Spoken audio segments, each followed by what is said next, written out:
Welcome back. You're watching The Right Stand. It's day 10 of the Israel-Hamas war, and Israeli defense forces continue to bombard Gaza in a bid to flesh out Hamas terrorists. The number of casualties are increasing on both sides. But today, what caught our attention is the United States' stand on this entire war. Ever since the conflict broke out in the first terror attack last Saturday, the Biden administration underlined its public and fulsome show of support for Israel. Even coffers in the country were offered to Israel as far as military support went. US's two most senior national security officials, the Secretary of State Antony Blinken and the Defense Secretary Lloyd Austin, visited Israel. They assured Benjamin Netanyahu of complete support. Amid all this, Joe Biden, in a diplomatic shift, has now cautioned and warned Israel from taking over the Gaza Strip. Biden has come out and emphasized the need for Palestinian Authority and the path to state. So let's take a look and let's bring you up to speed to what the US's stand has been 10 days into this war. Let's take a look at first what the United States said. They said that Israel has the right to defend its people, going on to say that any action that was taken against Hamas was justified. Then, as ground offensive talks started, Biden came out and said that it would be a big mistake for Israel to occupy Gaza and they must not make that mistake. The United States had warned any party seeking advantage now. They had said that this is not the time. Terror should be condemned and should be acted against. Now, they're coming out to caution to say that Hamas does not represent all of Palestinians and that is how it should be seen. So Palestinians that are caught there in the crossfire must also be heard and their say must also be taken into account. First, the United States said that Hamas terrorists are worse than ISIS. It's perhaps the same stand that they have even now, but now they're going on to talk about rights of Palestinians and how that must be protected as well. Something that we haven't seen the United States really talk about up until now, even though we're 10 days into the war. It seems like the United States is adopting a balancing act when it comes to Israel and Palestine and the issue at hand. Amid the war, Joe Biden, United States President, made multiple calls to the Israeli Prime Minister Benjamin Netanyahu, extending support. Biden said that Israel has the right to defend itself. In a first call to the Palestinian president, Joe Biden then backed humanitarian aid for Gaza. Blinken and Austin's visit in Israel was a show of support of the United States. In a bid to end war, Blinken, after meeting Benjamin Netanyahu, met the Palestinian president as well. United States sent aircraft carriers to support Israel in war. The United States is also in talks with Egypt to open the Rafah border to allow aid to Gaza because we saw the kind of devastation that was wreaked there, the kind of havoc that was wreaked there and the civilians that were caught in the crossfire. Now, in Israel's bid to crush Hamas, United States has offered Israel its military support. We've seen financial aid coming in. We've seen the aircraft carrier, USS Gerald Ford, which is the largest warship ever built. That can carry up to 90 aircraft. That was deployed by the United States. USS Dwight Eisenhower, a nuclear-powered aircraft carrier which has been directed to move to the eastern Mediterranean to ensure that all flanks are protected as far as Israel and West Asia is concerned.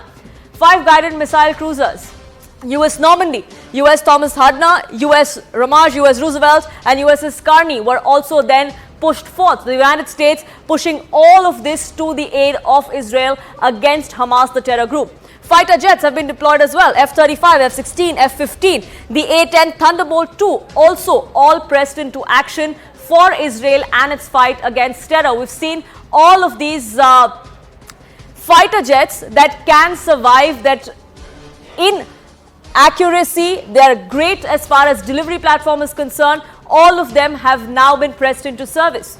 So what exactly is the United States' stand? What exactly is the message that they're trying to send here? Let me open that up. Joining us here on this broadcast is Hino Klink. He's a former Deputy Assistant Secretary of Defense for East Asia.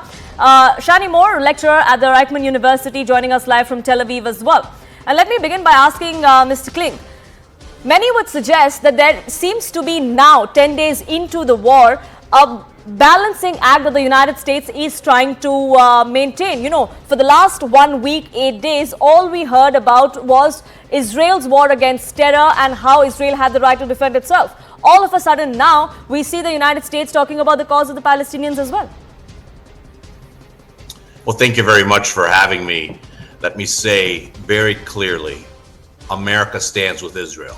Let there be no doubt in anyone's mind that the #1 policy priority for the United States is to provide Israel with all support possible, whether it's military, diplomatic, political, and economic. Full stop. Now let me add some nuance. Some of the things that you cited, quite frankly, are not mutually exclusive. We expect and quite frankly support Israel's military actions against the terror group of Hamas. Hamas does not equal Palestinians or Palestine. Palestine and the Palestinians do not equal Hamas. There will be, in my opinion, a counter-offensive, ground offensive into Gaza to rid the Gaza, the territory of Gaza and the Palestinians living there of the scourge of Hamas, under which they suffer as well. But no one should try to equivocate their support for Israel now, a week plus after the horrific atrocities we saw that Hamas committed. Additionally, the American forces that are being deployed into the Eastern Mediterranean and other parts of the region are meant to deter opportunistic attacks from both non-state and state actors, specifically Hezbollah and Iran. These forces are not supporting or acting in coordinated fashion with the IDF, but they are meant to send a clear message that if any state or non-state actor wants to take advantage of the fight that Israel has on its hands now against Hamas, that the United States will back Israel. Sure, but many political analysts, policy analysts, not just in the United States but around the world as well, have often believed that the United States really has glossed over the moot point, the moot issue as far as the Israel-Palestine issue is concerned, which is why we're also now seeing Joe Biden come out and say that Israel should not control or have any long-term territory control as far as Gaza or Palestine is concerned. Would you agree with that or would you disagree? I think the U.S. has a long history of supporting legitimate representatives of the Palestinian people. As you yourself reported, Secretary Blinken is traveling throughout the region. President Biden spoke with Mahmoud Abbas as well. And the American government actually provides financial assistance to the Palestinian Authority as well. The conflict that's been going on in the region has been going on for a long, long time. There are no simple solutions. I think we all agree to that. But all that being said, let's not forget what happened 10 days ago. No justification for that whatsoever. And Israel has every right to defend itself and to ensure that such heinous attacks, primarily on civilians, will never be able to be launched from Gaza again. Absolutely, and I want to get in, Shani, more as well as far as this war that seems to be going on there. It's been 10 days in, and now we know that Israel is preparing for a ground offensive. We do not know yet when that is going to happen, what the gravity or the scale of it is going to be. But that brings us to what we're debating here tonight. Given that there is no certainty of where this may go and for how long this may drag on for, is that why do you think perhaps this cautionary word has come in from the US president of Israel not controlling Palestinian territory or controlling Gaza? I think that the US administration understands that there's pretty much nothing at this point that can stop a massive Israeli ground operation in Gaza.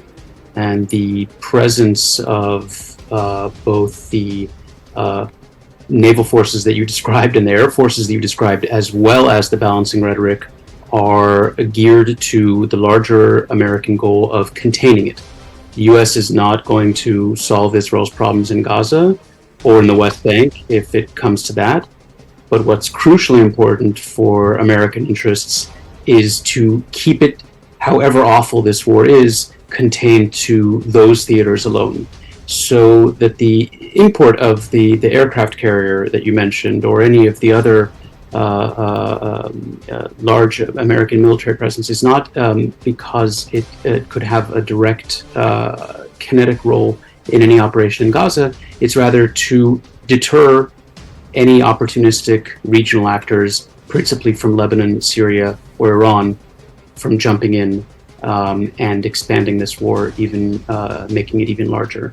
Viewed that way, the statements that you juxtaposed one next to the other don't actually contradict each other very much. I think they represent a very consistent American policy of support for Israel on the side in its battle right now in Gaza, without any American commitment to get involved and no Israeli request for such an involvement in any way, and a presence in the region that should hopefully deter any other actors from taking advantage of the situation. Sure, but I would like to ask you the same question that I asked the other panelist as well, Mr. Klink as well, that do you think, as many experts, many analysts would believe, that the United States has used this issue or used its stance on the two-state solution as per their convenience, and that they really have glossed over the actual issue at hand? I don't think that the United States can force two states and two parties that don't want them. The investment of American administrations from the 1970s right up until today in seeking a negotiated settlement to what we used to call the Arab-Israeli conflict and now tend to call the Israeli-Palestinian conflict is huge, enormous, in both time, attention, and treasure. There's only so much you can do. There are aspects of this conflict, in particular one aspect, the total Arab rejection until very recently, and the continuing total Palestinian rejection of any kind of substantive reconciliation with the existence of a Jewish state in the region, that make even the greatest American investment in peacemaking ultimately powerless in terms of forcing a solution. There's not much that can be done. What this administration has invested greatly in, and in a certain sense continued efforts that were already underway in the previous administration, however differently emphasized they were, is in trying to bring out some kind of regional reconciliation, particularly between various traditionally pro-American Arab allies. That, I think, is what concerned the United States' greatest enemy in the region, Iran, the most, and that goes at least some way to explaining how pro-Iranian actors in the region have seen this as an opportunity to launch this kind of conflict. But where exactly are we headed, and how is this going to end? Mr. Klink, do you see a solution in sight? Not a long-term solution, no. I think a short-term solution, and I think we need to, display some strategic patience here. I think in the short term, Israel will go into Gaza and destroy Hamas. I think that's a short-term objective, and that's a viable objective and a reasonable objective. Long-term solution, peace in the Middle East. We've all been working on this for generations. I don't think it's a coincidence, to be perfectly candid, that this attack occurred as Israel and the Kingdom of Saudi Arabia were on the cusp of a peace treaty. We've seen other success during the Trump administration, the Abraham Accords, and of course during the Carter years, the Camp David Accords. So peace is in fact possible, but it requires a counterpart to Israel, a leader who's willing to make peace. Egypt found that in Anwar Sadat. And it was a bloody road to get to peace. I do not see a specific roadmap in front of us today. I'm hopeful when organizations such as Hamas are destroyed that there might be, I don't know, a new generation of Palestinian leaders that will come to the recognition and realization finally that if they really care about their own people, that they will have to come to some sort of peace agreement with Israel, and of course on the Israeli side as well. America and others can certainly act as intermediaries, but at the end of the day, it's the people on the ground that have to make those efforts. But in the short run, I do not see it happening. And we've seen, like you mentioned, several of these accords that have been signed, several of the deals or attempts that have been made, and really there have been times when either sides haven't held up their end of the bargain, which is why we see what really has happened here. But Shani Moore, I want to ask you this as well, and not to draw direct comparisons with what's happening in Ukraine, but when we saw that happen a year and a half ago, last year, nobody would have imagined it would drag on for this long.